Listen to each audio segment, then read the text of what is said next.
उल्फत है ना औलाद से ना माल जुर से,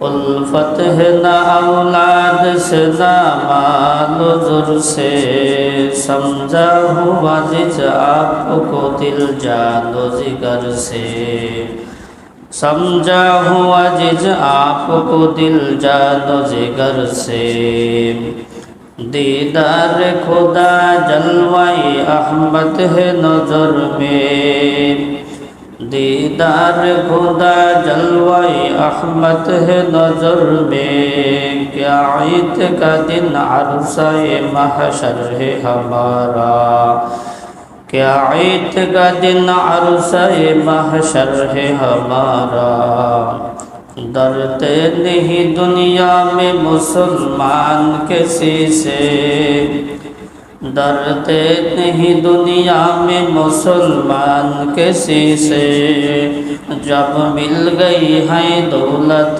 ईमान नबी से, जब मिल गई है दौलत ईमान नबी से, मेराज की हमारा नबी सबअ समावात, मेराज की हमारा नबी सबअ समावात, नहीं बुलावा नबी हम गुनाहगार उम्मत, नहीं बुलावा नबी हम गुनाहगार उम्मत, आजिज हो गुनाहगार हुए खालिक अकबर, आजिज हो गुनाहगार हुए खालिक अकबर, दिन रात ये करता हो दुआ हाथ उठा कर, दिन रात ये करता हो दुआ हाथ उठा कर।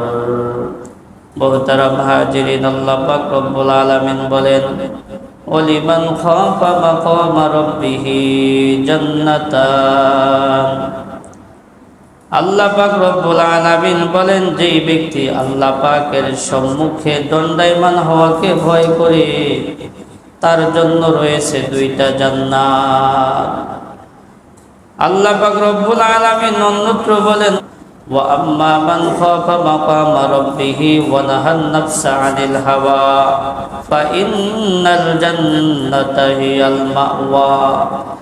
আল্লাহ পাক রব্বুল আলামিন বলেন, যেই ব্যক্তি আল্লাহ পাকের সম্মুখে দণ্ডায়মান হওয়াকে ভয় করে নিজের কুপ্রবৃত্তিকে দমন করে তার ঠিকানা হলো জান্নাত।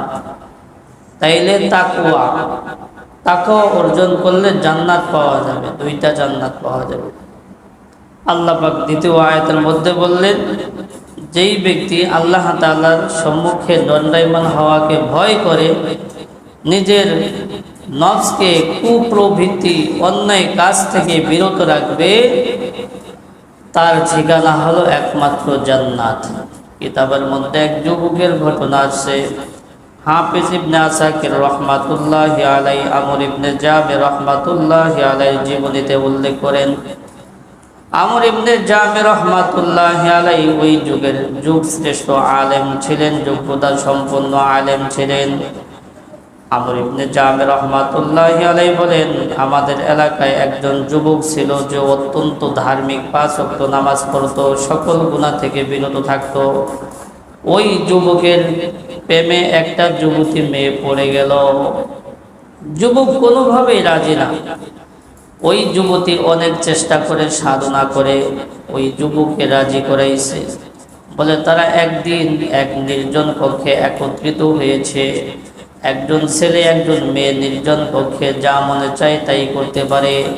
বলে যখন ওই মেয়েটা ওই যুবকের সাথে খারাপ কাজ করবে, খারাপ কাজ করার জন্য উদ্যত হয়েছে, এমন সময় যুবকের আল্লাহ পাক রব্বুল আলামিনের ওই আয়াতের কথা স্মরণ হয়ে গেল। আল্লাহ পাক রব্বুল আলামিন বলেন, ইন্নাল্লাযীনা তাকাউ ইযা মাসসাহুম তাঈফুম মিনাশ শাইতানি তাযাক্কারু ফাইযা হুম মুবসিরুন। আল্লাহ পাক রব্বুল আলামিন বলেন, ইন্নাল্লাযীনা তাকাউ, যারা আল্লাহ পাককে ভয় করে, ইযা মাসসাহুম তাঈফুম মিনাশ শাইতান, যখন শয়তানের পক্ষ থেকে তাদেরকে কোনো কুমন্ত্রণা স্পর্শ করে, তাযাক্কারু, তখন তারা সাথে সাথে আল্লাহ তাআলাকে স্মরণ করে, ফাইযা হুম মুবসিরুন, তখন তাদের অন্তরচক্ষু খুলে যায়। বলে ওই যুবকের এই আয়াতের কথা স্মরণ হয়ে গেল। যুবক এই আয়াত তেলাওয়াত করার সাথে সাথে বেহুশ হয়ে গেলেন। কিছুক্ষণ পর হুশ ফিরে আসলো, আবার এই আয়াত তেলাওয়াত করলেন, বেহুশ হয়ে গেলেন। এক পর্যায়ে দুনিয়া থেকে বিদায় নিয়ে চলে গেলেন। ওই যুবতী ভয়ে ওখান থেকে পলায়ন করলো। এলাকার লোকজন ভাবতেছিল যে এই যুবকের মনে হয় সাধারণভাবে মৃত্যু হয়েছে। যাই হোক, যুবককে দাফন করা হইল। ওই যুগের যুগ শ্রেষ্ঠ আলেম আমর ইবনে জাবের রহমাতুল্লাহি আলাইহি ওই যুবকের ইন্তেকালের কথা শুনে তার জানাজার নামাজ পড়ার জন্য আসলেন। এসে দেখে যুবকের জানাজা হয়ে গেছে, দাফন হয়ে গেছে। এরপর তিনি কবরের উপর জানাজা পড়লেন।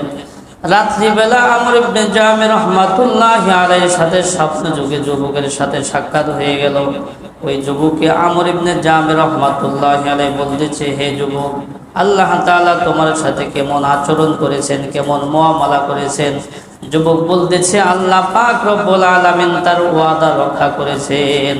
আল্লাহ পাক রব্বুল আলামিন বলেছেন, ওয়ালিমান খাফা মাকামা রাব্বিহি জান্নাতান, যেই ব্যক্তি আল্লাহ পাক রব্বুল আলামিনের সম্মুখে দণ্ডায়মান হওয়াকে ভয় করবে, আল্লাহ পাক রব্বুল আলামিন তার জন্য দুইটা জান্নাত রেখেছেন। আমি আল্লাহ পাক রব্বুল আলামিনের সম্মুখে দণ্ডায়মান হওয়াকে ভয় করে অন্যায় কাজ থেকে বিরত থেকেছি। আল্লাহ পাক রব্বুল আলামিনের বিনিময়ে আমাকে দুইটা জান্নাতে দান করেছেন। বলে ওই যুবক শয়তানের ওয়াসওয়াসায় নেক্সট সূরাতে শয়তান ধোঁকা দিছে, সে অন্যায় কাজের মধ্যে লিপ্ত হয়ে যাবে। বলে এমন সময় সে অন্যায় কাজ থেকে ফিরে আসতে পেরেছে। এর নামই হলো তাকওয়া। এর নামই হলো কি? তাকওয়া। হযরতে ওমর রাদিয়াল্লাহু তাআলা আনহুর যুগের ঘটনা। ওমর ফারুক রাদিয়াল্লাহু তাআলা আনহু ইসলামের দ্বিতীয় খলিফা ছিলেন। তিনি একজন দামি সাহাবী ছিলেন। কেমন দামি সাহাবী ছিলেন? কবি বলেন, ইসলাম সে তো পরশমণি তারেকে পেয়েছে খুঁজি, পরশে তাহার সোনা হলো যারা তাদেরই মোরা বুঝি। বলেছেন হযরত রাসূল শেষ পয়গম্বর, আমার পরে যদি নবী হতো কেউ হতো ঠিক সেই অমর। অর্ধ পৃথিবী শাসন করেছিলেন যিনি ধুলির তখ্তে বসি, খেজুরের পাতার প্রসাদ তাহার বারে বারে গেছে খুশি।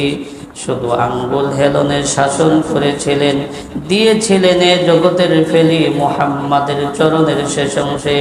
নবী বলেন, ক্বালান নাবিয়্যু সাল্লাল্লাহু আলাইহি ওয়াসাল্লাম, ক্বালান নাবিয়্যু সাল্লাল্লাহু আলাইহি ওয়াসাল্লাম, লাউ কানা বা'দি নাবিয়্যুন লাকানা ওমর। আল্লাহ পাক রব্বুল আলামিন যদি আমার পরে নবুয়তের দরজাকে খোলা রাখতেন, তাহলে নবী হতো ঠিক সেই ওমর। এমন একজন দামি সাহাবী, এমন একজন দামি সাহাবী। শুধু কি তাই, আল্লাহর হাবিব মুহাম্মদুর রাসূলুল্লাহ সাল্লাল্লাহু আলাইহি ওয়াসাল্লাম মিরাজের রজনীতে জান্নাত জাহান্নাম ঘুরে দেখলেন। যখন জান্নাতের মধ্যে উঁকি মারলেন, জান্নাতের মধ্যে সুন্দর একটি ভবন দেখতে পেলেন। যেই ভবনের মধ্যে জান্নাতের হুরগুলা দৌড়দৌড়ি করতেছে। জিবরাইল আলাইহিস সালাতু ওয়াস সালামকে জিজ্ঞাসা করলো, ভাই জিবরাইল, ওই ঘরটি কার? জিবরাইল আলাইহিস সালাতু ওয়াস সালাম বললেন, ওই ঘরটি হলো হযরত ওমর ফারুক রাদিয়াল্লাহু তাআলা আনহু। আল্লাহর হাবিব ঢোকার জন্য ইচ্ছা করেছিলেন, এরপর আবার বিরত থাকলেন। কেন? ঘর তো আরেকজনের। ঘর কি? আরেকজনের। আমি যদি হযরত ওমরের অনুমতি ছাড়া এই ঘরের মধ্যে প্রবেশ করি, হযরত ওমরের গায়রাতে লাগতে পারে, গায়রাতে লাগতে পারে। এমন একজন দামি সাহাবী ছিলেন, সারা দুনিয়ার অর্ধ পৃথিবী একসাথে শাসন করছিলেন, একসাথে শাসন করছিলেন। অহংকার ছিল না, অহংকার ছিল না। আমরা এত যদি একটা এলাকার একটা নেতৃত্ব পাই, তাইলে গরমে মনে করেন কি আর আশেপাশে দু চারজন হাঁটতে পারে না। আর যদি কি আরো কিছু পেয়ে যায়, তাহলে তো আরো কিছু। হযরত ওমর ফারুক রাদিয়াল্লাহু তাআলা, এখান থেকে শিক্ষণীয় আছে। অর্ধ পৃথিবীর শাসন করছেন তিনি একসাথে। এই হযরত ওমর ফারুক রাদিয়াল্লাহু তাআলা আনহুর শাসন আমলে তিনি তাহাজ্জুদ নামাজ পড়ে মানুষের অবস্থা দেখার জন্য, খোঁজ খবর নেওয়ার জন্য তিনি তাহাজ্জুদ নামাজ পড়ে ঘর থেকে বের হয়ে যাইতেন। কেউ অসহায় থাকলে তাকে সাহায্য করতেন, কেউ বিপদগ্রস্ত থাকলে তাকে বিপদ থেকে মুক্তির চেষ্টা করতেন। তো হযরত ওমর ফারুক রাদিয়াল্লাহু তাআলা আনহু মদিনার অলিগলিতে দিয়ে এভাবে ঘোরাফেরা করতেছিলেন মানুষের অবস্থা জানার জন্য। মদিনার অদূরে এক ঘর থেকে এক মেয়ে এবং মার কণ্ঠ তার কর্ণকুহরে ভেসে আসলো। মা বলতেছে, মেয়ে সন্তানকে বলতেছে, দুধের মধ্যে পানি দিয়ে দাও, দুধের মধ্যে পানি দিয়ে দাও, দুধ বৃদ্ধি পাবে, টাকা বেশি পাওয়া যায়। মেয়ে বলতেছে, ওমর ফারুক রাদিয়াল্লাহু তাআলা আনহু দুধের মধ্যে পানি দিতে নিষেধ করেছেন, অতএব আমি পারবো না। মা বলতেছে, এত গভীর অন্ধকার রজনীতে ওমর ফারুক কোথা থেকে আসবে? এখন তো দেখার মতো কেউ নেই, অতএব তুমি দুধের মধ্যে পানি দিয়ে দাও। ওই মেয়ে বলতেছে, ওমর ফারুক রাদিয়াল্লাহু তাআলা আনহুর চোখে ফাঁকি দিতে পারবো, কিন্তু আল্লাহ পাক রব্বুল আলামিনের চোখে ফাঁকি দেওয়া সম্ভব না, অতএব দুধের মধ্যে পানি দিতে পারবো না, দুধের মধ্যে পানি দিতে পারবো। ওমর ফারুক রাদিয়াল্লাহু তাআলা আনহু চলে গেলেন। সকালবেলা ওই মা মেয়েকে তার দরবারে ডাকলেন। ডাকার পরে ওই মেয়ের সাথে নিজের ছেলে আব্দুল্লাহ রাদিয়াল্লাহু তাআলা আনহুর বিবাহ করায় দিলেন। অর্ধ পৃথিবীর শাসনকর্তার ছেলের সাথে বিবাহ করাইলেন একটা গরিব মেয়েকে। একটা কি গরিব মেয়েকে? আমরা এটা করি? আমরা করি না।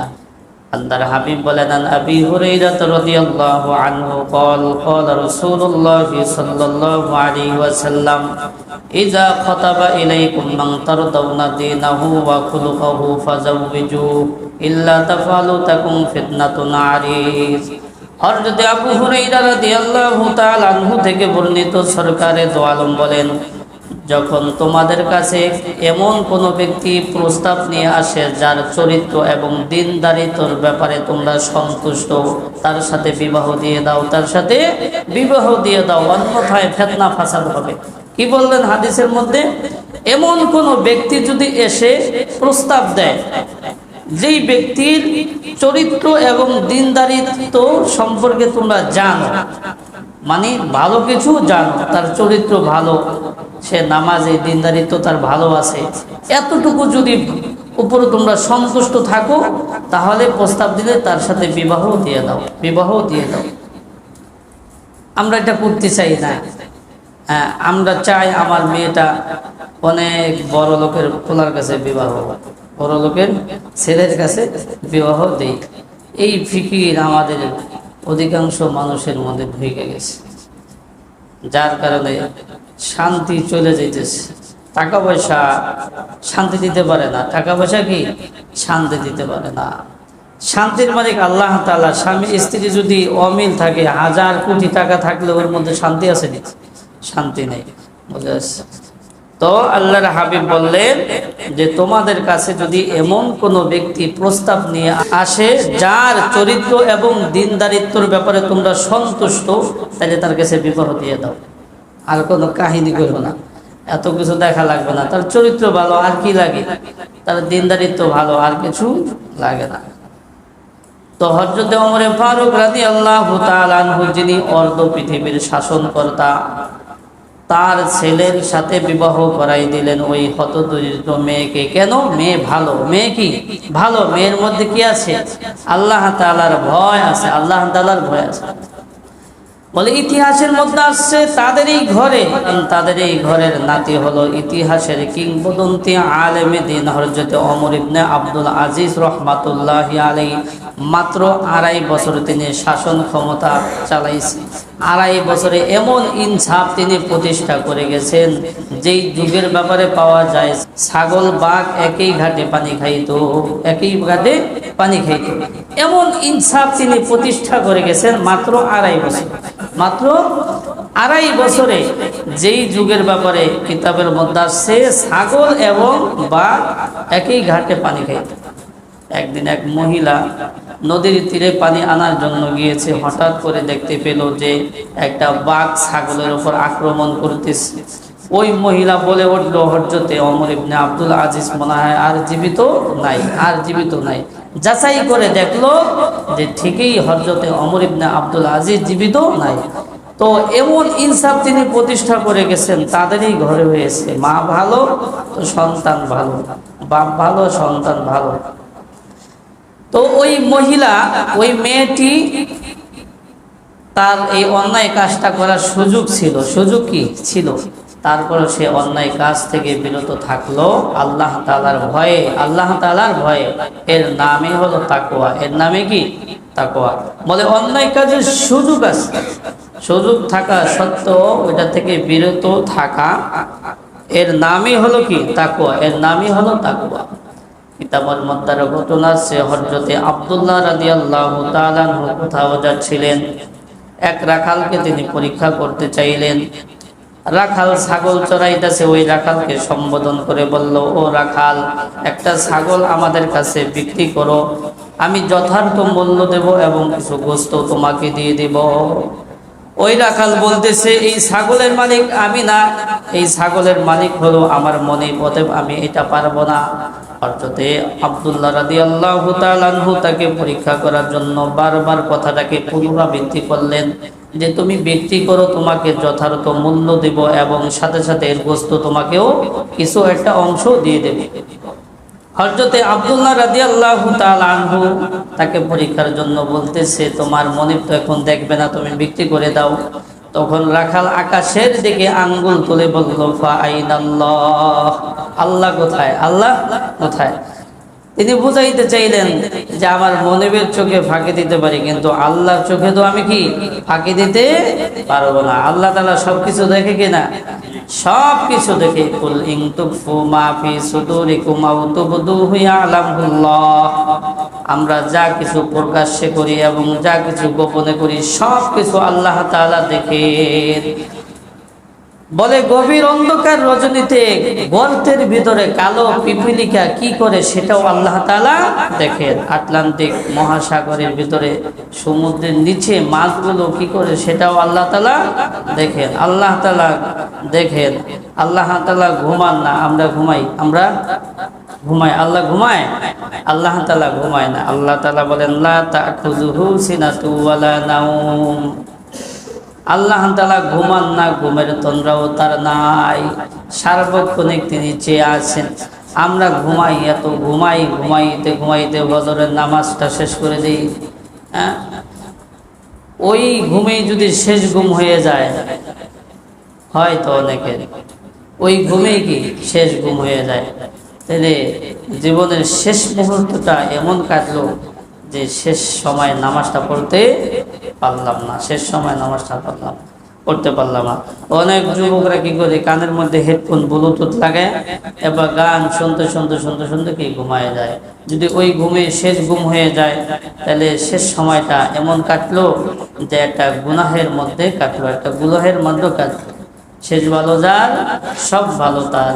মান আখিরু কালামিহি লা ইলাহা ইল্লাল্লাহ দাখালাল জান্নাহ। তো শেষ ভালো যার, সব ভালো তার।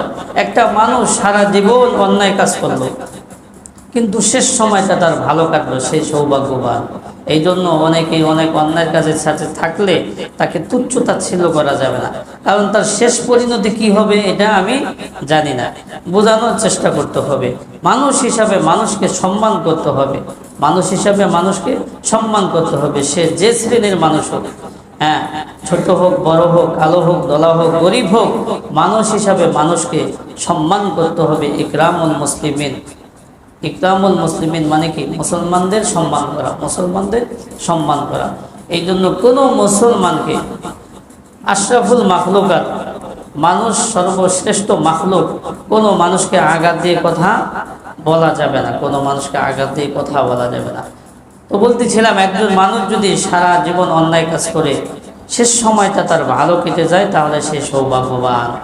আর একজন মানুষ অনেক ইবাদত করছে, অনেক ইবাদত করছে, কিন্তু শেষ সময়টা সে লাইন থেকে চলে গেছে। লাইন হয়তো এরকম না হয়, অনেক সময় হয় সারা জীবন ইবাদত করছে, শেষ বয়সে যে কেমন কেমন করে, কেমন কেমন করে, উল্টাপাল্টা করে, ঠিক আছে, লাইনে নাই, লাইনে কি নাই।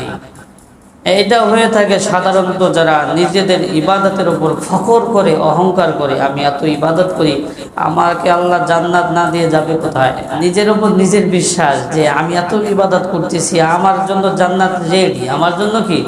এই অহংকারী মানুষগুলোর শেষ পরিণতি খুব খারাপ হয়। তোমার ইবাদত দ্বারা তুমি জান্নাতে যাইবা, ইবাদত করে কি জান্নাতে যাওয়া সম্ভব? ইবাদত করে জান্নাতে যাওয়া সম্ভব না। আল্লাহ পাক যদি ইহসান না করেন, কোনো উসিলা দিয়ে জান্নাতে যাইতে হবে, ইবাদত করে জান্নাতে যাওয়া সম্ভব না। কারণ যেই ইবাদতটা যেইভাবে করার দরকার ওইভাবে আমরা করতে পারি না। মুহতারাম হাজিরিন, বলতেছিলাম তাকওয়া বা আল্লাহ তাআলার ভয়।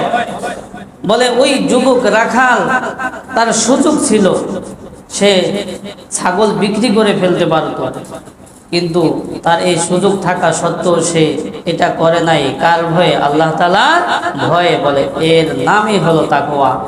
সুযোগ থাকা সত্ত্বেও যদি ওইটা থেকে বিরত থাকতে পারি, তাহলে আল্লাহ পাক রব্বুল আলামিন অনেক বড় মাকামে পৌঁছায় দেয়, অনেক বড় মাকামে পৌঁছায় দেয়। মুহতারাম হাজিরিন, বলতেছিলাম যে তাকওয়া এটা প্রতিটা মানুষের ভিতরে থাকা দরকার। কারণ তাকওয়া যদি না থাকে, তাকওয়া বা আল্লাহ তাআলার ভয় যদি না থাকে, তাহলে সে আর মানুষের কাতারে থাকে না। একটা অমানুষ, একটা পশু প্রাণী যা করে সেও তাই করতে পারে, সেও তাই করতে পারে।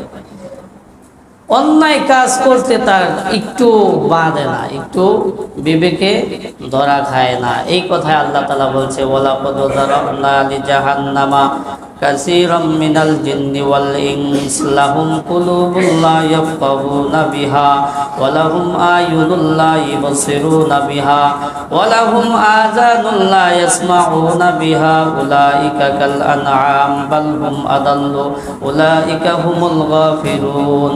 আল্লাহ পাক রব্বুল আলামিন বলেন, আমি মানুষ এবং জিন জাতিকে দিয়ে জাহান্নামকে পরিপূর্ণ করব। মানুষ এবং জিন জাতির মাধ্যমে আমি জাহান্নামকে পরিপূর্ণ করব। কেন? আল্লাহ পাক বলে, ওয়ালাহুম আয়ুনুন লা ইবসিরুনা বিহা। আল্লাহ পাক রব্বুল আলামিন বলে, আমি মানুষকে দুইটা চক্ষু দিয়েছিলাম, এই চক্ষু দিয়ে তারা ভালো কিছু দেখে নাই। আল্লাহ পাক রব্বুল আলামিন বলে, আমি মানুষকে দুইটা কর্ণ দিয়েছিলাম, এই কর্ণ দিয়ে ভালো কিছু তারা শোনে নাই। আল্লাহ পাক রব্বুল আলামিন বলেন, আমি মানুষকে অন্তর দিয়েছিলাম, এই অন্তর দিয়ে ভালো কিছু তারা উপলব্ধি করে নাই, ভালো কিছু চিন্তা ভাবনা করে নাই। বলে এই মানুষগুলোর ব্যাপারে আল্লাহ তাআলা বলেন, উলাইকা কাল আনআম, তারা চতুষ্পদ প্রাণীর মতো। বালহুম আদাল্লু, বরঞ্চ চতুষ্পদ প্রাণীর চাইতে আরো নিকৃষ্ট, চতুষ্পদ প্রাণীর চাইতে আরো নিকৃষ্ট। তো আল্লাহ পাক চোখ দিচ্ছেন, এই চোখ দিয়ে ভালো কিছু কি করতে হবে? দেখতে হবে। আল্লাহ পাক রব্বুল আলামিন কান দিচ্ছেন, এই কান দিয়ে ভালো কিছু কি করতে হবে? শ্রবণ করতে হবে। আল্লাহ পাক অন্তর দিয়েছে, এই অন্তর দিয়ে ভালো কিছু অনুধাবন করতে হবে, ভালো কিছু কি অনুধাবন করতে হবে। বলে এগুলো যদি আমরা সঠিকভাবে ব্যবহার করি, তাইলে আমরা মানুষের কাতারে থাকবো। আর সঠিকভাবে এগুলো ব্যবহার না করলে, তাইলে ওই চতুষ্পদ প্রাণীর চাইতে আরো নিকৃষ্ট প্রাণী হিসাবে আমরা গণ্য হব, আশরাফুল মাখলুকাত হওয়া সত্ত্বেও, আশরাফুল মাখলুকাত হওয়া সত্ত্বেও। দেখেন না মানুষ কিভাবে মেরে ফেলে, দয়া মায়া বলতে কিচ্ছু নাই। একজন মানুষকে একজন মানুষ এইভাবে কিভাবে মেরে ফেলে। তো যখন মানুষের ভিতরে যেই জিনিসটা আল্লাহ তাআলা দিয়েছেন, এটা দিয়ে যদি সে সঠিক কিছু চিন্তা ভাবনা না করবে, তখন সে আর মানুষের কাতারে থাকবে না। তখন সে যা মনে তাই করতে হবে, যা মন চায় তাই করতে পারবে। এই জন্য আমরা সাবধান থাকি। মুহতারাম হাজরিন, তাকওয়া বা আল্লাহ তাআলার ভয়, এটাই একমাত্র মানুষকে সকল অন্যায় অশ্লীল কাজ থেকে বিরত রাখতে পারে। এছাড়া আর কিছুই রাখতে পারবে না। বলে অন্যায় কাজের থেকে বিরত রাখার জন্য সরকার কত কিছু করে। সরকার, র্যাব, পুলিশ, সেনাবাহিনী, ডিজেভাই, আরো কত কিছু। এরা দিনের আলোতে যদিও তারা চেষ্টা করে, মেহনত করে অন্যায় কাজ থেকে বিরত রাখার জন্য, কিন্তু রাত্রে গভীর অন্ধকার রজনীতে বন জঙ্গলে মানুষ যদি অন্যায় কাজ করে তারা ফিরাইয়া রাখতে পারবে না, ফিরাইয়া রাখতে পারবে না। বলে ওখান থেকেও অন্যায় কাজ থেকে বিরত রাখবে একমাত্র তাকওয়া, আল্লাহ তাআলার ভয়। বলে এই জিনিসটা যদি মানুষের ভিতরে এসে যায় তাইলে সব কিছু থেকে, সব অন্যায় কাজ থেকে বিরত থাকা তার জন্য সহজ হবে।